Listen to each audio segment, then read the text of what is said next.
The Mario Kart franchise began in the year 1964 with the release of Mario Kart 64. Ladies and gentlemen, we're gonna take it back. We're gonna take it back to the beginning of fucking mankind, all right? We're going back to the late 90s, baby. With the release of Mario Kart World, we finally have at least one remake of every single Mario Kart 64 track and the whole catalog. So today, we're gonna be making one of those good old famous tier lists and ranking every Mario Kart 64 track remake. Then we're also going to talk about Nintendo's design philosophy and retro tracks and how that has changed over the last technically 20 years. They've been doing it for, I think, 25 years because they started doing it with Mario Kart Super Circuit on the GBA, but like there weren't any N64 tracks on that game. So we're going to analyze 20 years worth. If that, is that chill? Is that bass? Is that poggers? This is where it's gonna get pretty interesting because I'm gonna be splitting these tracks into like two different eras. We've got the tracks from like Mario Kart DS and Mario Kart Wii, and then like some of the ones from Mario Kart 7 that I call like the faithful era. And I call it the faithful era because it seemed like Nintendo's goal in recreating these tracks wasn't to like change anything, but just like recreate these tracks with like as little change as they could to preserve the original tracks. So I'll be ranking these tracks on criteria like how well the game recreates the track, how well its aesthetic and overall atmosphere are preserved, and of course less professional measures such as does it feel cool to play this game with the new mechanics that this Mario Kart entry added is what I wrote in my notes. Other half of the batch is what I like to call the envelope pushers.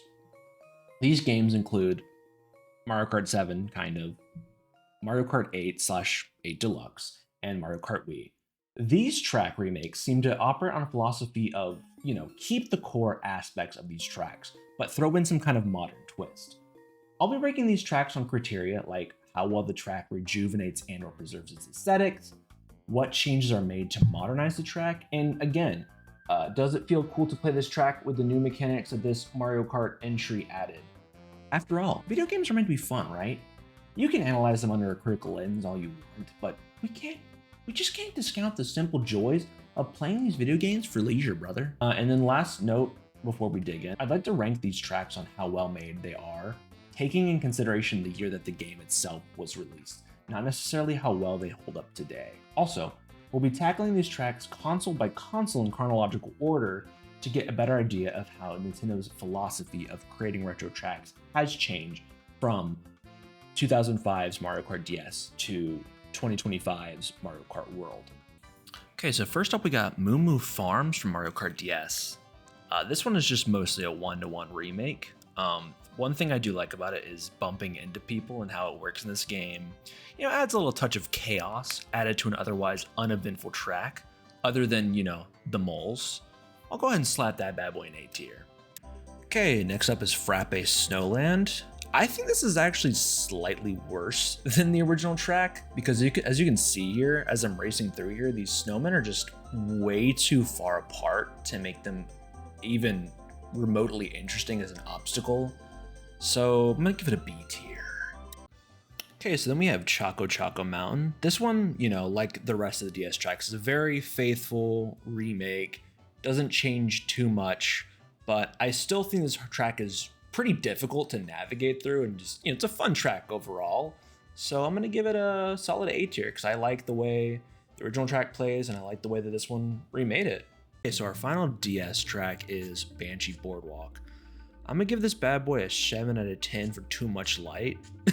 I'm making a joke about that, but the extra lighting does actually kind of take away from the atmosphere of the game a little bit. I'm playing it on a 3DS, like an original 3DS rather than the DS itself, so I don't know if that makes a difference in how the lighting shows up, but yeah, it just kind of messes with the vibe a bit. But it's still a good track. I'm gonna give it a B tier. All right, moving on over to the Wii, we have Mario Raceway. This one's pretty solid. It's a very faithful remake of the N64 track. It's been upscaled for 12 racers. It's a very solid remake. One thing you're gonna find about the Wii remakes just generally is that they oftentimes are a little too big you know, like they just adjusted it a little too much, upscaled it just a tad too much.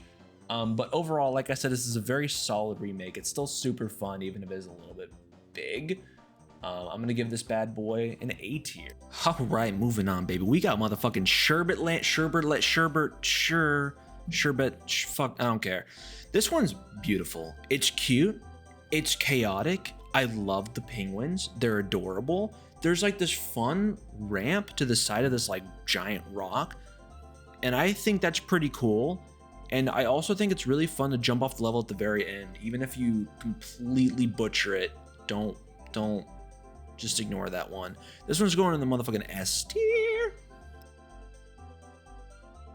All right, and then after that amazing S tier track, we got whatever this steaming pile of garbage is.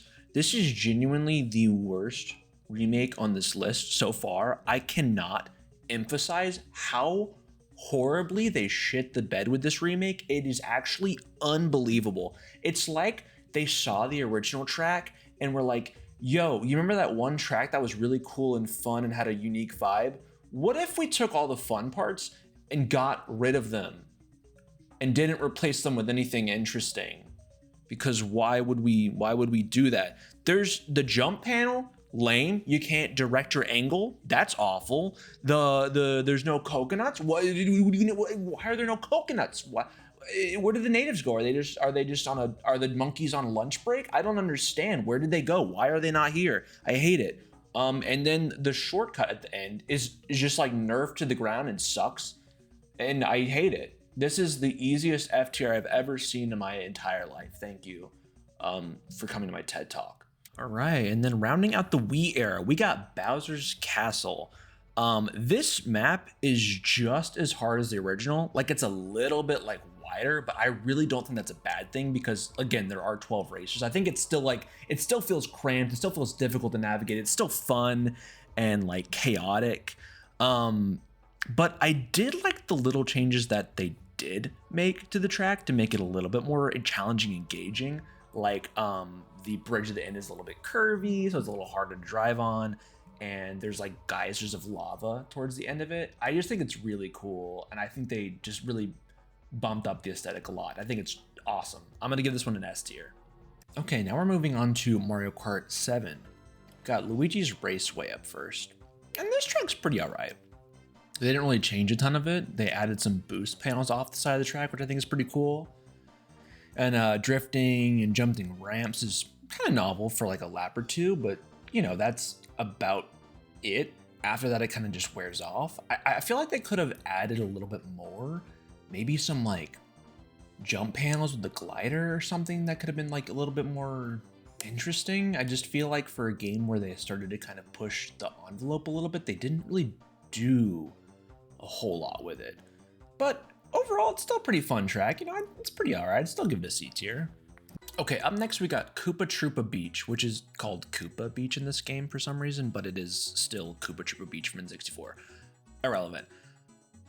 So this is what I'm talking about when I say they could have done a lot more with the Luigi's Raceway remake. For example, this track now has a reason to take the left path at the beginning because there's coins there that you can get.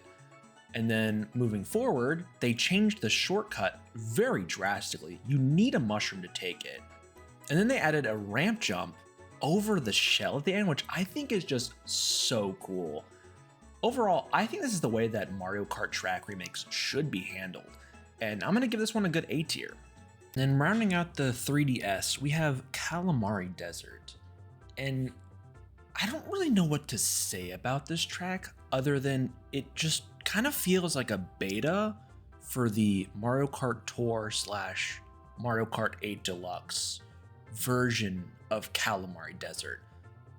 Like they started to do a little experimentalism with it, but then they just kind of cut it short and said, let's just put it on the phone. But overall, it's all right. It's not terrible. I'll give it a C tier for that. Oh, hey, speaking of that mistranslated desert level, look up Piantapedia Dry, I think it's Dry Desert. It's a very cool video. So this is what Kalamari Desert from Mario Kart 7, I think was like meant to be, but I feel like they scrapped it halfway through the development. Like this ramp right here is in Mario Kart 7. And then also this ramp is also in Mario Kart 7, but it's, I don't know, it just feels like it's too hard to get to or even notice. But in Mario Kart 8, they like really perfected this level.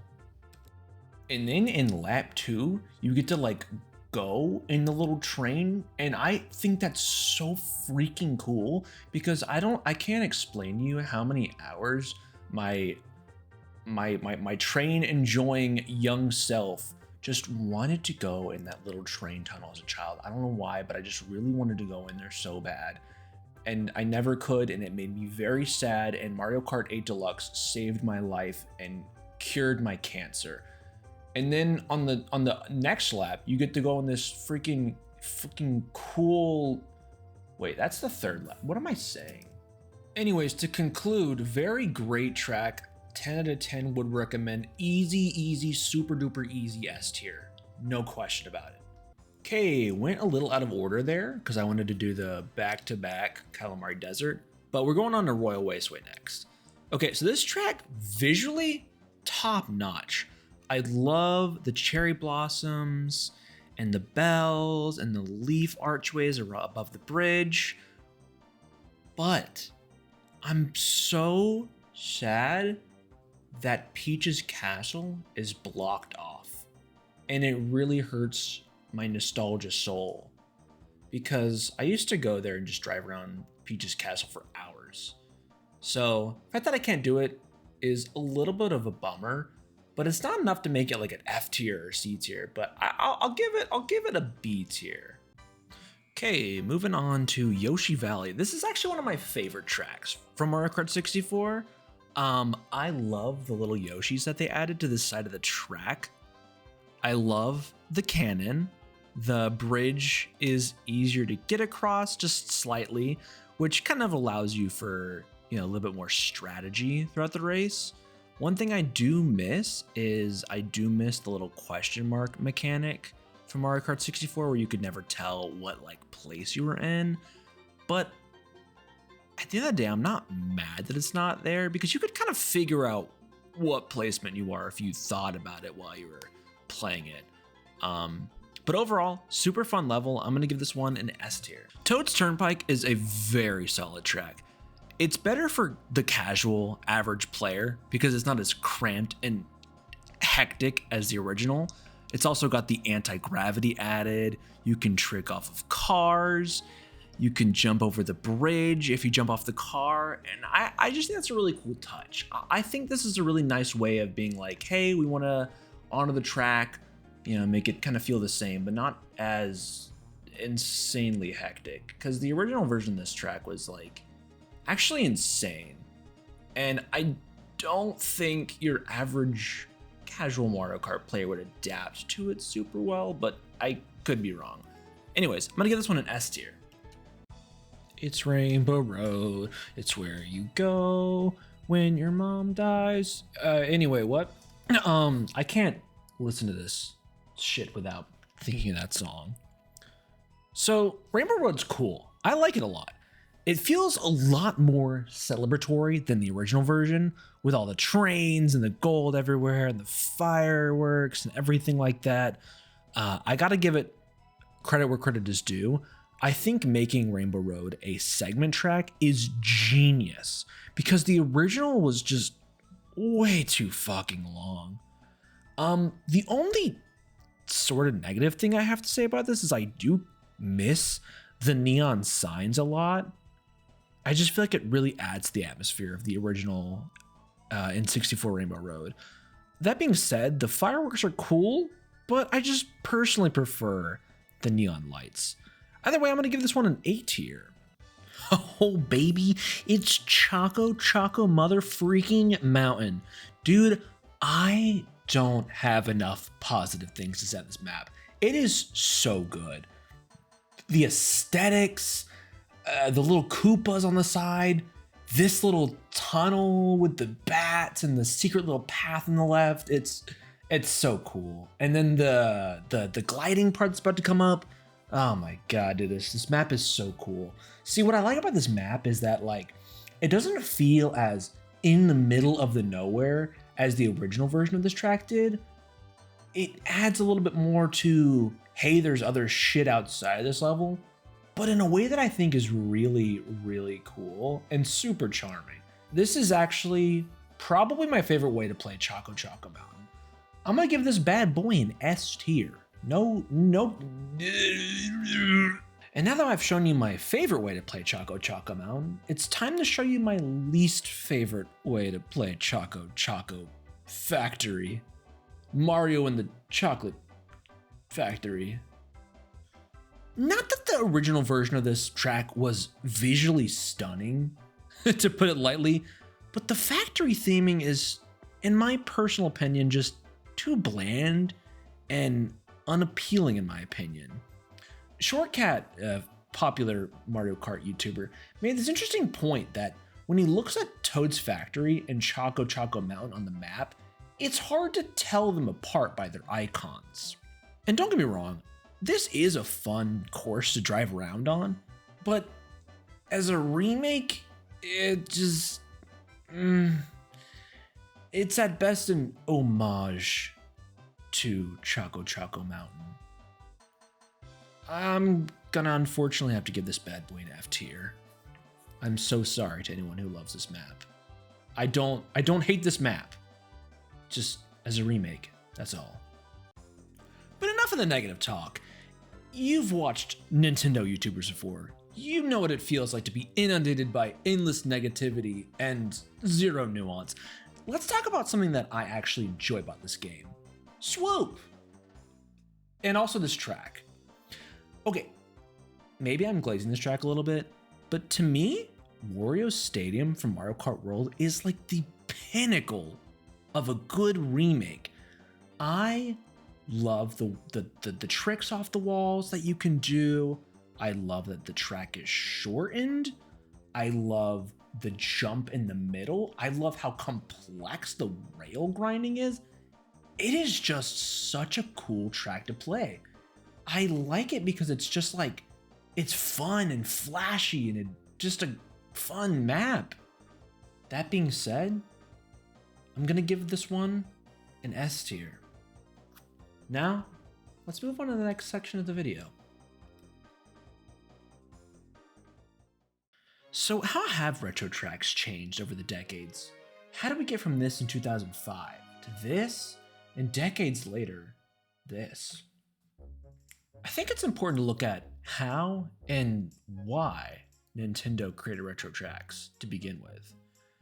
It seems like in the older era, on the DS, the GBA, the Wii, the idea behind this was to just give folks a chance to re-experience this track the way they remembered it, or to give new fans to enjoy those old tracks. But with the newer releases, specifically being Mario Kart 8/8 Deluxe and Mario Kart World, their viewpoint has shifted drastically. Instead of just giving you the cookie cutter one-to-one recreation, it just looks like they've really wanted to revamp and reinvent the wheel. They went through a bit of an awkward teenage period at one point where, especially with Mario Kart Wii, where they were like, yeah, let's add 4 more players. And they made the levels just massive and just way bloated and too big. But after that period, they then went into Mario Kart 7, where they kind of wanted to experiment a little bit, but they just didn't really know how to push the boundaries, it felt like. And then with Mario Kart 8 and 8 Deluxe, it seems like they really went full swing with the idea of, let's do this again, but cooler. And they've been going in that direction ever since. And I'm happy for it. Me personally, I don't necessarily prefer one style of remake over the other. I think they both have their merits. And I think that Nintendo should kind of take that note and give us a little bit of old, a little bit of new. But that's just my take. What do you guys think? Let me know in the comments. And I will catch you guys later. Peace.